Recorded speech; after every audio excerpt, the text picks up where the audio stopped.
How you guys doing today? You hear me okay? Oh, yeah. All right. My name is Cameron Cohen. I'm the CEO and co-founder of Motion Augmented, and we're presenting to you the Beast Exoskeleton. And we're going to tell you how we're going to energize Detroit one exo at a time. Now, Detroit has a world-renowned, hard-working blue-collar spirit and heritage. Whether it's working in a plant, working on a construction site, or repairing a road, or working in a hospital lifting patients in and out of bed. One thing we know for sure, Detroit hustles hard. But the problem with all that hustle is you're tired, you're exhausted after work. All you want to do is go home, hit the hay. You're too tired to take your spouse out. You want to go dancing. You can't go dancing. You fall asleep. You want to go to the movie. What was that movie about? No, you were asleep. Too tired to play with kids. Wait, look. No, the kids are playing with you. You're asleep. You're missing out on those precious moments. On top of that, you have work-related injuries. You could strain your back out. You could go through muscle pain.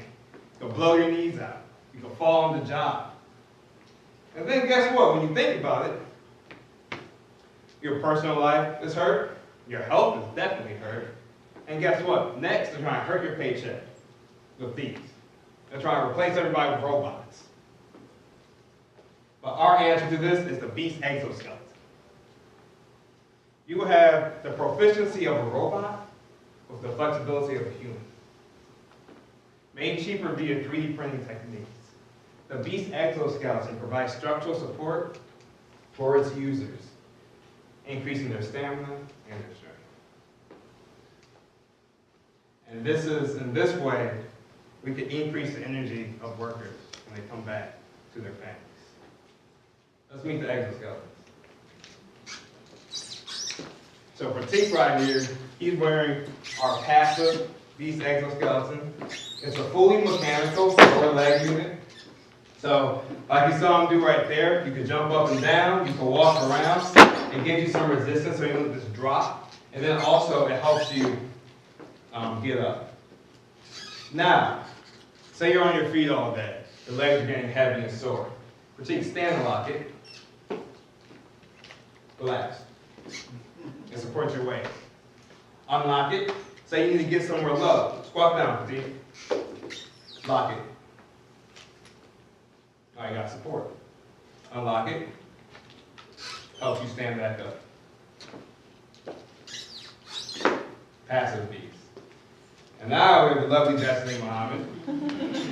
She has our new active Beast Exoskeleton single joint unit. Now this is a motorized exoskeleton, also known as robotic exoskeleton. And what this will do is provide the user with extra strength. Anywhere from 11 to 20 pounds of extra strength, added upon what you already have. So if you're holding a 20 or 40 pound tool, it's going to feel like you're holding up. And then Harun Algami has a biometric compression sleeve. These sensors will be used to control the single joint unit. Thank you,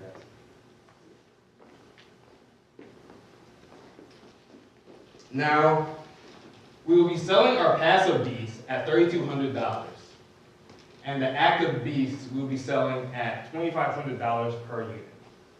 Now, especially with new technology, we know customers may not want to make a commitment such as that to purchase the exoskeletons, especially if you're in an industry where you have a whole bunch of employees, or if you're doing it for personal units when you have a job or something around the house you want to do, or at work. So we're going to have rental options. We will have daily and monthly rental options.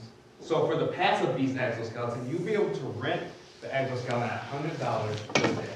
Now monthly, you'll be able to rent that at $800 per month. With the active single joint unit, you would be able to rent that at $80 per day. And then if you want to get a dual set to add to your strength, it'll be $150 per day. Now, if you're renting that monthly, it'll be $550 per month, and $900 per month, respectively. And then once all that's complete, you will be Iron Man. You're ready to take on Thanos and save the universe. Like this little guy here. Now, he is Iron Man. In my opinion, he's a superhero. You know, he's doing something he was unable to do from the day he was born. And with this exoskeleton, he'll be able to walk without assistance. Now, the exoskeleton market was valued at $220 million in 2018. It is predicted to grow to $2.8 billion by 2023. Now, our competition, we have the HAL exoskeleton in Japan. They have their own single joint unit. And our US competitors, 2X, they have their own passive lower leg. Now, in the slide before, I told you our prices. So via 3D printing, we're able to get you an exoskeleton for a fraction of the cost. And not only that, the HAL single joint is only in Japan for the moment. Here's our team. Once again, Cameron Penhut, CEO and co-founder. This gentleman right here is Bruno Ogami, COO and co-founder. This lovely lady, Destiny Mohammed. She's our Chief Creative Officer. And this right here, cool guy, Pratik Patel. Here's our Chief Finance Officer. Now today, we are asking for connections, resources, as well as mentorship and advice so we can better scale our product for purchase and also for rentals. And I'd like to close with this. There's nothing wrong with working hard. We're Detroiters. It's in our blood. It's in our spirit to work hard. But you need to take time for the ones you love. Your family, your friends. And working so hard, you might feel like you don't have enough energy to do so. And you're not supposed to just give what's left, you're supposed to give your all. And with the Beast exoskeleton, you're going to give it all to those people you care about. And once again, we are Motion Augmented. Bring you the Beast exoskeleton. We're here to inside Detroit, one exoskeleton at a time. Feel free to visit motionaugmented.com and follow us on social media if you'd like. Thank you for your time.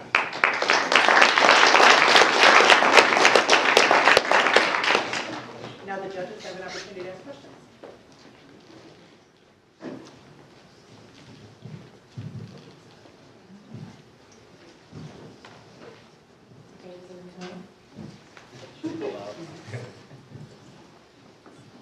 Hello?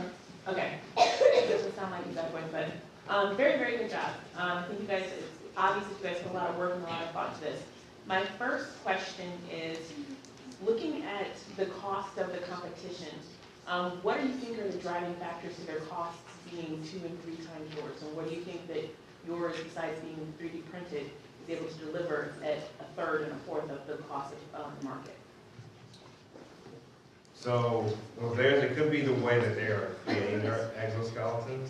A lot of times machine and tooling, the prices can go up. So what we're planning on doing is we're going to get our own equipment and we're going to produce our exoskeletons in-house. We have the skills and the knowledge to do so, and by doing that we can cut the costs with the manufacturers. And how long does it take you to build either the passive or the active systems? Oh, good question. So this active is new. We have another one, it's patent pending right now. So we didn't want to disclose anything today. This exoskeleton, we actually created within a month. But we could, after doing it, we could do this. Shoot, everything all together, give me 3 days. Parallel manufacturing. Yes. And then the same thing for the lower leg. And with scaling, what we will do is we will go to different manufacturing techniques and that'll cut down the time as well. So we can probably get to a production out of the day. Who is your initial customer? Who's your target customer? Are you going to be business to business, where you're selling to a larger manufacturing company, or are you business to consumer? We will be business to business initially. So that's where our rental comes in. So we'll have them try the product first, and then they might not want to make a commitment, so we're gonna allow them to rent it. So then their employees could get the use of the exoskeleton. And then we'll see how that goes, and then we'll go business to consumer. And we'll create exo hubs so people can rent. Similar to birds. So being that your initial target is business to business, were a company to come to you and ask for an order, what kind of order could you process? What volume? Initially, we will not be able to process a lot of volumes. But me and Cam, we looked at our initial stage, we don't really need to make a lot of volume. With even just 25 exoskeletons, we could make a good profit first year, and then we could scale from there, make more investments, because the rental will be able to double our costs. This project comes with a learning curve when people get it as well. So producing 25 at the beginning will help us get the word out and show that, hey, it's really helping your employees work better, work more efficiently.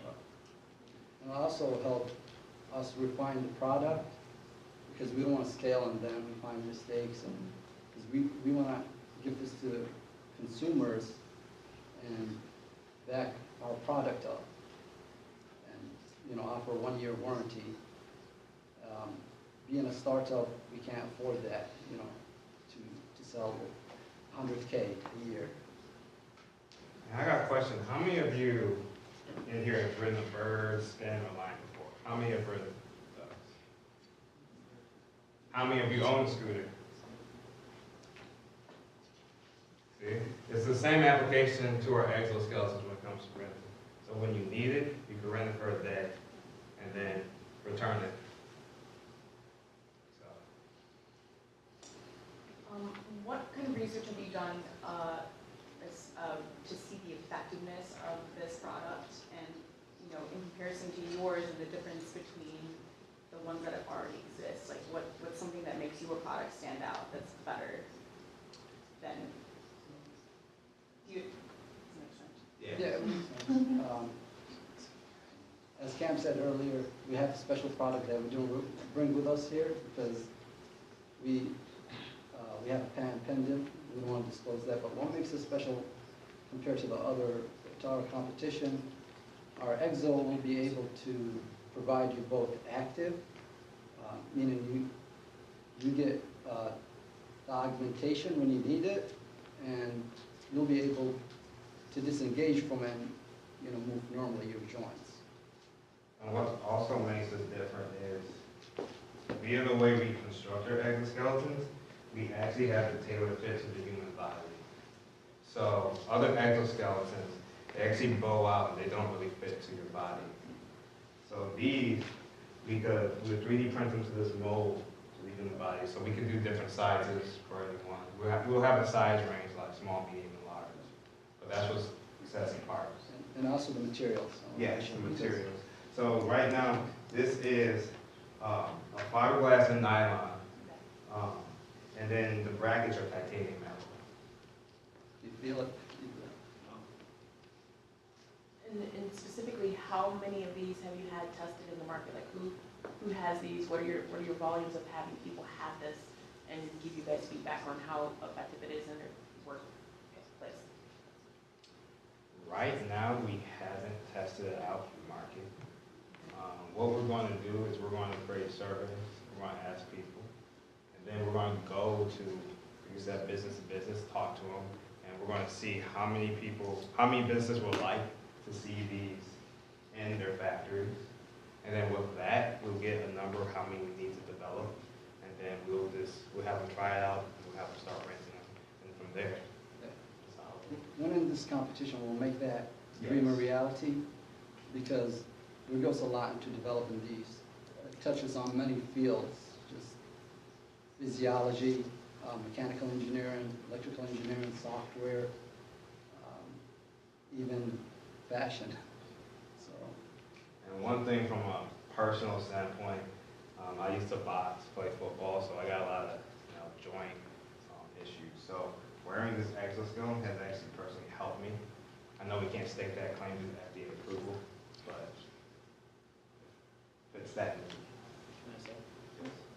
Being the test dummy that's been wearing the passive a lot, compared to the competitors that I've worn as well, this one I like, the back support is a lot better, where the other ones just kind of stop at the waist and give you more lift in your legs. Where here, actually if you notice in the corner there, I was sitting the entire time, but I was just resting, my back was leaned back the entire time. I'm curious about your decision to target businesses and employees. You also discussed in your proposal or in your presentation about like that child who had a disability. Can you speak on your choice for who to target with this product? Okay, so we would love to create exoskeleton to help people with disabilities.